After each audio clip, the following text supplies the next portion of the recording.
ಈ ಕಾರ್ಯಕ್ರಮದ ಪ್ರಾಯೋಜಕರು A Shankar Shetty and sons, KR circle, Mysuru.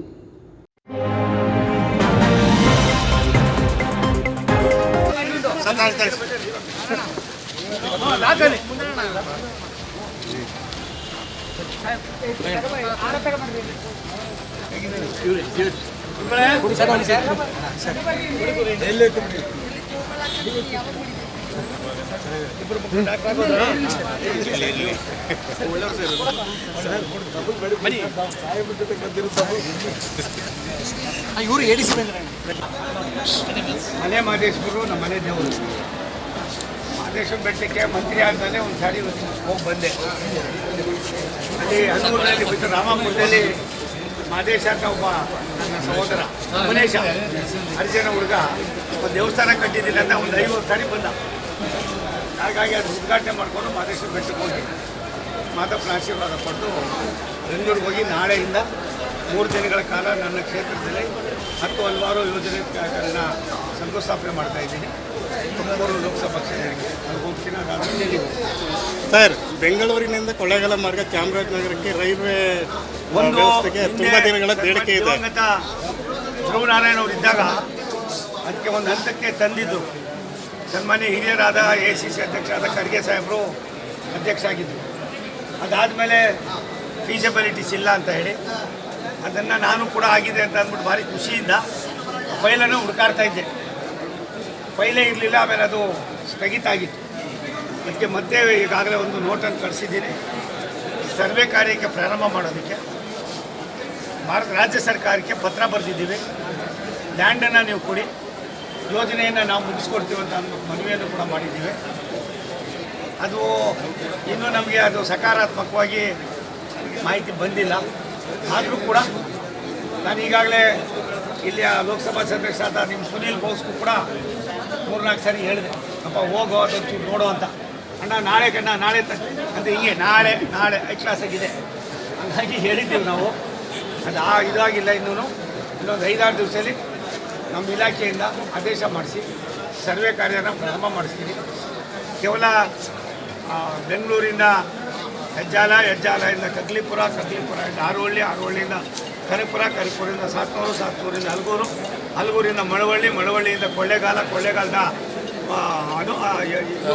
ಯಳಂದೂರಿಂದ ಸಂತೆಮಾರಹಳ್ಳಿಯಿಂದ Chamarajanagar ಸುಮಾರು 192-210 ಕಿಲೋಮೀಟರ್ ಆಯ್ತದೆ.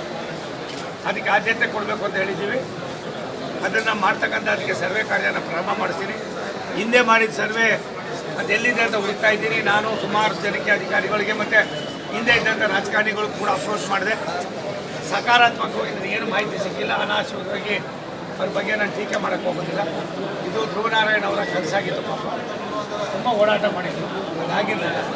ಅದನ್ನು ಮಾಡ್ತಕ್ಕಂಥ ಅದಕ್ಕೆ ಸನ್ಮಾನ್ಯ ನರೇಂದ್ರ ಮೋದಿಯವರ ಭಾರತೀಯ ಜನತಾ ಪಾರ್ಟಿ ಭಾರತ ಸರ್ಕಾರ ಯಾವ ರೀತಿ ಹೆಜ್ಜೆ ಇಡಬೇಕು ಅನ್ನೋದನ್ನ ಇನ್ನೊಂದು 8 ದಿವಸದಲ್ಲೇ ಮೊನ್ನೆ ತಾನೇ ಬಡ್ಜೆಟ್ನಲ್ಲೂ ಕೂಡ ಅದನ್ನು ಸೇರಿಸ್ತಕ್ಕಂಥ ಪ್ರಯತ್ನವನ್ನು ಮಾಡಿದ್ದೇನೆ. ಅದಾದ ಮೇಲೆ ಅದನ್ನು ಯಾವ ರೀತಿ ಮಾಡಬೇಕು, ಏನು ಮಾಡಬೇಕು ಅಂತ ಯೋಚನೆ ಮಾಡಿ ರಾಜ್ಯ ಸರ್ಕಾರ ಎಷ್ಟು ಮಟ್ಟಿಗೆ ನಮಗೆ ಸ್ಪಂದಿಸ್ತದೋ ಅಷ್ಟು ಮಟ್ಟಿಗೆ ಯೋಜನೆಗಳಾಗ್ತದೆ. ನಿಮ್ಮ ಅವಧಿಯಲ್ಲಿ ಕೊಡುಗೆ ಆಗುತ್ತೆ ಅಂತ ನಿಮ್ಮ ಅವಧಿನಲ್ಲಿ ಇದು ಆಗಬೇಕು. ನನಗೆ ಆಸೆ ಇದೆ ಕಣಪ್ಪ. ಮಾದಪ್ಪ ನೋಡೋಕ್ಕೆ ಕೊಳ್ಳೇಗಾಲ ಗಂಟ ಬಂದು ಟ್ರೈನಲ್ಲಿ ಕುಂತ್ಕೊಂಡು ಇಲ್ಲಿಂದ ಹೋಗ್ಬೋದು ಅಂತ ಆಸೆನೂ ಇದೆ. ಹಾಗಾಗಿ ಭಗವಂತನ ದಯೆ, ಮಾದಪ್ಪನ ಆಶೀರ್ವಾದ. ಈ ಭಾಗದ ಜನರ ಬಹು ವರ್ಷದ ಬೇಡಿಕೆ ಸರ್ ಇದು. ಕೇವಲ ಅದೊಂದೇ ಯೋಜನೆ ಅಲ್ಲ, ಹಿಂದೆ ಇದ್ದಂಥ ಸುಮಾರು 11 ಯೋಜನೆಗಳಿಗೆ 33,000 ಕೋಟಿ ರೂಪಾಯಿಗಳನ್ನು ಖರ್ಚು ಮಾಡಿ ಕೆಲಸವನ್ನು ಮಾಡ್ತಾ ಇದ್ದೀವಿ. ಈಗಾಗಲೇ ತುಮಕೂರು ಲೋಕಸಭಾ ಕ್ಷೇತ್ರದ ವ್ಯಾಪ್ತಿ ಬರ್ತಕ್ಕಂಥ ರಾಯದುರ್ಗ, ಪಾವಗಡ, ಮಿಡಿಗೇಸಿ, ಮಧುಗಿರಿ, ಕೊರಟಗೆರೆ, ಊರುಕೇರಿ, ತುಮಕೂರು 217 ಕಿಲೋಮೀಟ್ರು, ತುಮಕೂರು, ಸಿರಾ, ಹಿರಿಯೂರು, ಚಿತ್ರದುರ್ಗ, ದಾವಣಗೆರೆ 192 ಕಿಲೋಮೀಟ್ರು. ಇಷ್ಟು ಅಕ್ವಿಜೇಷನ್ನ ಮುಗಿಸಿ ಕೆಲಸವನ್ನು ಕೂಡ ಪ್ರಾರಂಭ ಮಾಡಿಸಿದ್ದೀವಿ.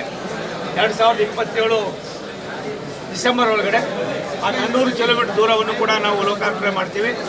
ಅದಲ್ದಿರ ಗದಗವಾಡಿ, ತಲಕವಾಡಿಯಿಂದ ಕುಷ್ಟಗಿಯಿಂದ ಯಲಬುರ್ಗಾಯಿಂದ ಹೋಗ್ತಕ್ಕಂಥ ಆಲಯನೂ ಕೂಡ ಈಗಾಗಲೇ ಮುಗಿದಿದೆ. ಟೆಕ್ನಿಕಲಿ ಕೂಡ ಅದೊಂದು ಹಂತಕ್ಕೆ ಬಂದಿದೆ. ಅದಲ್ದಿರ ಬೇಲೂರು, ಚಿಕ್ಕಮಗಳೂರು ಸುಮಾರು ವರ್ಷದ ಬೇಡಿಕೆ, ಅದು ಕೂಡ ನಮ್ಮ ಸರ್ಕಾರ ಬಂದ ಮೇಲೆ ಸನ್ಮಾನ್ಯ ನರೇಂದ್ರ ಮೋದಿಯವರ ನಾಯಕತ್ವದಲ್ಲಿ ಅದಕ್ಕೂ ಕೂಡ ಇನ್ನೊಂದು ಈಗಾಗಲೇ ಟೆಸ್ಟಿಂಗು ನಡೀತಾ ಇದೆ. ಅದು ಕೂಡ ಈಗಾಗಲೇ ಅಲ್ಲೂ ಕೂಡ ರೈಲ್ಗಳನ್ನು ಬಿಡ್ತಕ್ಕಂಥದ್ದು. ಬೇಲೂರಿಂದ ಮತ್ತು ಹಾಸನಕ್ಕೆ ಇನ್ನೊಂದು ಯೋಜನೆಯನ್ನು ಮಾಡಿ 580 ಎಕರೆ ಜಾಗವನ್ನು ಈಗಾಗಲೇ ಅಲ್ಲಿ ಜಿಲ್ಲಾಧಿಕಾರಿಗಳು ಅಕ್ವಿಜೇಷನ್ ಮಾಡಿ ನಮ್ಗೆ ಹಸ್ತಾಂತರ ಮಾಡ್ತಾ ಇದ್ದಾರೆ. ಆ ಕೆಲಸವನ್ನು ಕೂಡ ನಾವು ತೆಗೆದುಕೊಳ್ತಾ ಇದ್ದೇವೆ. ಯಾವುದಾದ್ರು ಪಿರಿಯಾಪಟ್ಟಣ ಹುಣಸೂರು ಮೇಲೆ ಹೋಗ್ತಕ್ಕಂಥದ್ದಕ್ಕೂ ಕೂಡ ನಾವು ಈಗಾಗಲೇ ಸರ್ವೆ ಮಾಡಿಸಿದ್ದೀವಿ. ಆ ಜಾಗವನ್ನು ಕೂಡ ರಾಜ್ಯ ಸರ್ಕಾರ ಮೊದಲಿಗೆ 55% ಇತ್ತು. ನಾವೇನು ಹೇಳ್ತಾ ಇದ್ದೀವಿ,